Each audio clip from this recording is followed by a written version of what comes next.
from the hollers and hills of West Virginia. Good morning, guys. It's Heavenly Hills Homestead with a brand new episode. Stay tuned. All right, guys, so there's the first piece put in. As you can see, we take those furring strips, we measure in between the 2x4, cut it. Now it ain't gotta be perfect, you know, all fair just a little bit, but anyhow, you cut it to fit in between, and then screw it down. 3 screws. We pre-drill the hole and then put the self-tapper in. All right, and that's how we do it. So we're gonna keep on going, and we'll show you whenever we get a little bit more progress done. Okay, quickly wanted to show you what it looks like on this end. Yes, it does bust, so you'll have to be very careful. Okay, I'm gonna have to smooth that out so that we don't cut the plastic. But that's the only place on this one, on this end, that done that. Everywhere else looks really good. You can see there, I just got that one bad spot right there. If it's got knots in it, don't use it, because as soon as you try to bend it with a knot in it, it will not work. As you can see up here, it looks really good. Some of them you got to use 4 screws on them, okay, but it looks really good. Some of them you got to use 5, just depends on how that end acts. So it worked out good. So this,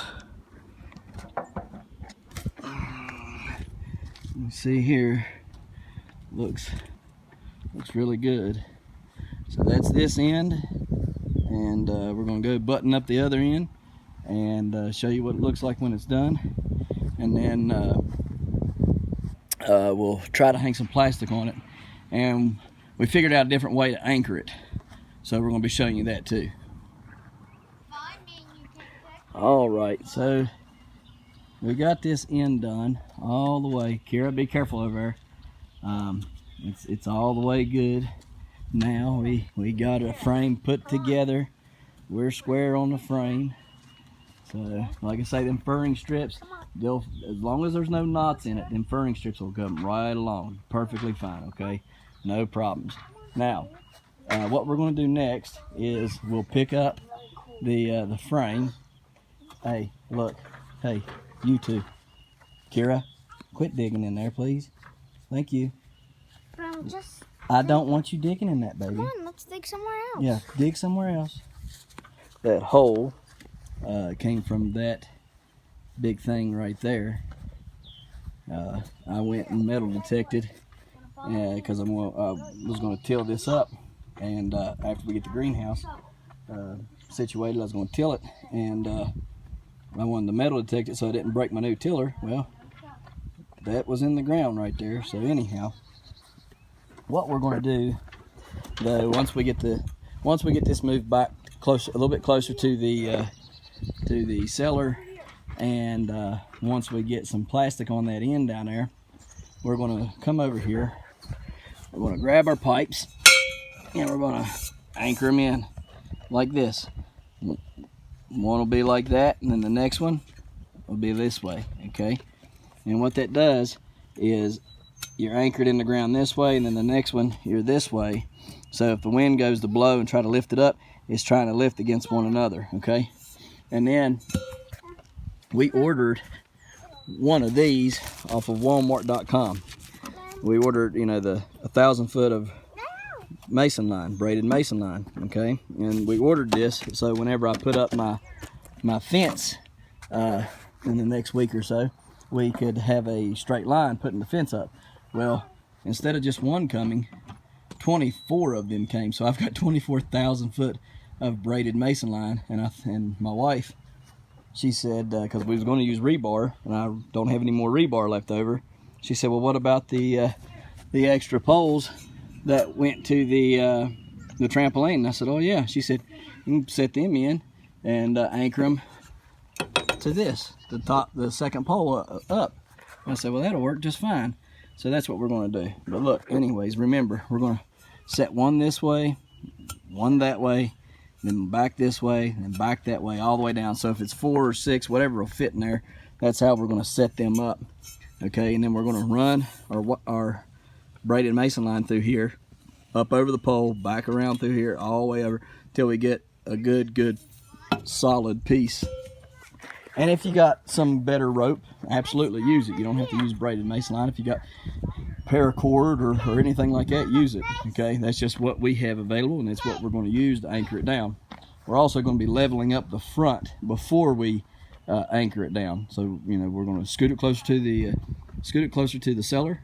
We're going to lift the front up, level it up, put some plastic over it, and then once we get down to the second one on each end, on each side rather, then we'll do our anchoring, and then we'll continue to do the plastic over it. Now, I want to address these cracks real quick.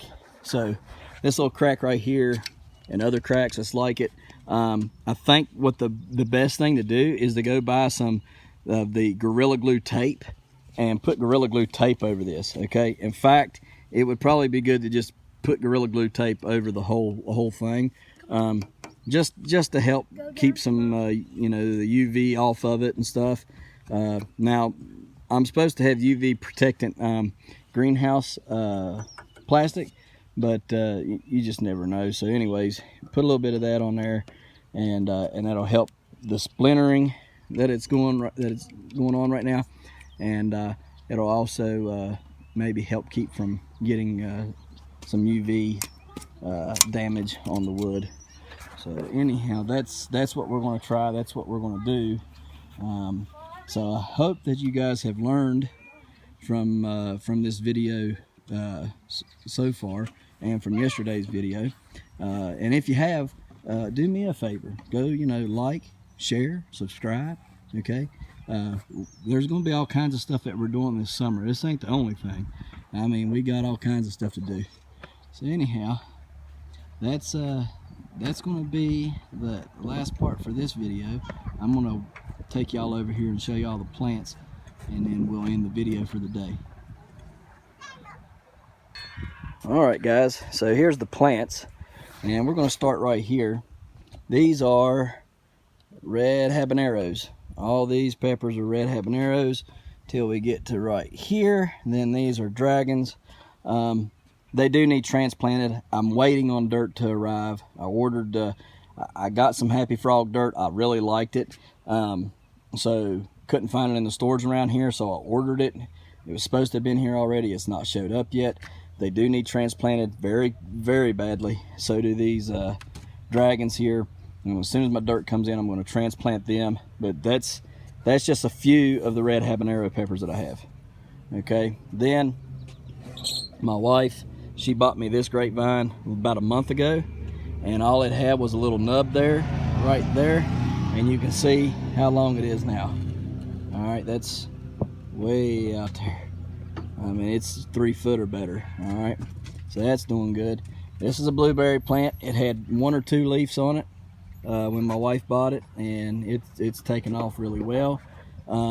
This is a cutting that I took off of my great-grandfather's grapevines. My dad lives there right now, but my great-grandfather planted the grapes vines in the arbor he built. You might be able to see that in one of the videos that I took over our metal detecting. Not sure if you can or not. But anyhow, that's where this come from. That's where this one come from, and this one right here, and this one, and this one, and this one. These all come from the cuttings that I got from my great-grandfather's grapevines that he planted years and years and years ago. Now this is a red raspberry, and it's not, it was pitiful when we bought it. I got it going, and it's pitiful again. I mean, it's just, I don't know what, it could be dead, probably is dead, don't know what's wrong with it, but it was not a very good raspberry plant, because it was very bad looking when we got it. And I put it in this dirt, transplanted it out of the dirt that it was in when we bought it, put it in this. This is a Happy Frog dirt. It took off, grew what you just seen that I picked off of it, and then turned around and died. And you can see everything else is flourishing in this dirt. I mean, it's just boom, boom, boom. I also have one more of these grapevines inside that is bloomed as well. This grapevine, my wife also bought this one right here. and it didn't have anything on it either. And as you can see, you know, it's really come to life there as well, doing very, very well in this dirt. So anyhow, that's these plants. Now over here is the rest of the pepper plants. I took boxes, as you can see, and lined them, glued it with Elmer's glue, glued the aluminum foil down, and lined it with aluminum foil just to try to help whenever I would do the watering of these plants. Anyhow, I just transplanted these. These are all huckleberries right here. This one back here is a lemon dream. There's 3 of those. That is a salsa blend. This is a chocolate scorpion. Okay, actually there's a few chocolate scorpions there. This one right here, it's a bell pepper. These down here are more habaneros. All right, all those are habaneros. These back here with the bloom, that bloom, and this one right here, those are tomatillos, those 2 right there. All these over here are, it's just an assortment. I mean, but you can see it's April, and look at the blooms on these plants. I mean, they're gorgeous looking, and there's a lot of plants there, guys. I mean, I don't know if you can tell, but these boxes are stuffed full, okay? I mean, stuffed full, blooming like crazy.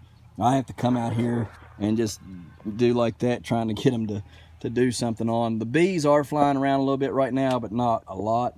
But that's those pepper plants. Here's some more pepper plants that are blooming and taking off. You can see there's a wasp right there. Let's get that guy out of there, because I gotta take these. I gotta take his stuff in here shortly, and I don't want to take him in by no means. Go away, go away, go get, go on. Don't want to take that guy in. That would be very bad. But anyhow, there's these pepper plants, and here's some more pepper plants right here. I mean, guys, I've got every pepper plant you can think of. I've got Carolina Reapers, I've got chocolate scorpions, I've got Scotch bonnets, okay, I've got ghosts, I've got habaneros, I have jalapenos of 2 different varieties, I've got other hot peppers, pepperoncinis, lemon hots, then I got sweet peppers. I mean, just every type of sweet pepper. Like y'all, if you want to see what all I planted, go check out my other video that's about Baker Creek heirloom seeds and Hoss Tool seeds and other seeds. Go check that video out if you want to see what all I've planted and what all I'm going to be planting. But yeah, this is what I got going on so far. And look there, that stigma is out before the flower. I could literally take that right there, cross that. I bet that fell off of there. Anyways, yeah, I got to get these guys in the ground. I got to get my ground tilled. I got to get them in the ground, and it's gonna have to warm up here first. Still gonna. Oh boy, I've never started pepper plants successfully. I've always started them, and every year that I've started them, they've never did any good. So this year I said, well, I'm going to get an early start on it, and that way, if they don't do any good, I'll know, and then I'll be able to go by if they won't do any good, and I won't be turning my wheels in May and June trying to grow them still. So I started these in February, and yeah, that was probably not a good idea, because now I'm stuck with plants that are trying to bloom and need more room to grow and stuff. So that's why I'm hoping get this greenhouse up and going, and be able to get these in there and get them hardened off properly and stuff, and buy me a little bit of time, because I got other things that I need to start growing as well that will be ready to go in the ground as soon as they're up and big enough to go. And it'll be warm enough by then. But yeah, I started the pepper plants about a month too early. But hey, I'll have peppers before anybody else, I'll guarantee you that. So anyways, and those huckleberries, never grew huckleberries before, so I'm excited to see them. But look at all the huckleberries. I mean, it's just unbelievable, all the huckleberries in there. I mean, and look, some of these have got 4, 5, and 6 huckleberries per container. All right, and that's a container. It's a 2-inch by like 5 or 6 inch. Okay, so there's tons of huckleberries and stuff, and tons of peppers. There's going to be tons of everything. So stay tuned for these videos coming up. Like I say, if it helped you any, like, share, and subscribe. There's going to be tons more stuff coming up this year. We're excited and to be doing it. We're excited to be sharing it. So hopefully you're excited to watch it. Okay, so we'll see y'all tomorrow, and y'all have a good evening. Don't know how well you can see it, but there is some smoke over the mountains there. So I'm going to show y'all some photos from my Mavic Air 2 that I took this afternoon of all the smoke.